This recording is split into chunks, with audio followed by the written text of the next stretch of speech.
been interesting to watch the debate over the last several days about Chinese compliance with the so-called Phase 1 trade agreement that the Trump administration reached with the Chinese 2 years ago.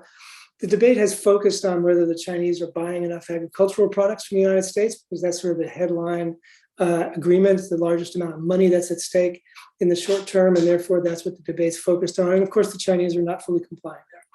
But the more interesting part, to my way of thinking, is the intellectual property rights element of the agreement. The agreement, after all, the stated purpose of the agreement was to claw back manufacturing and manufacturing jobs from China, move manufacturing jobs back to the United States. And the key to doing that is Chinese enforcement of intellectual property rights and respect for the patents and other intellectual property that American manufacturing is based on and that American innovators are most invested in. And the Chinese are committed under this Phase 1 agreement to improve their enforcement of intellectual property rights.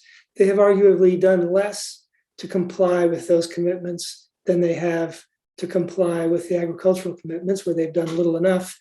And in fact, the few sort of procedural and other changes that the Chinese have made in their intellectual property rights regime are really just cosmetic.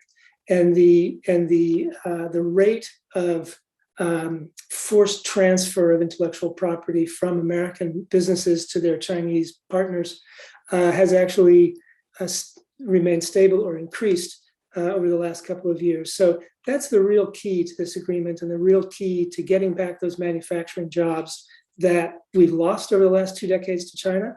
And real compliance with the agreement will come in the form of meaningful intellectual property rights enforcement.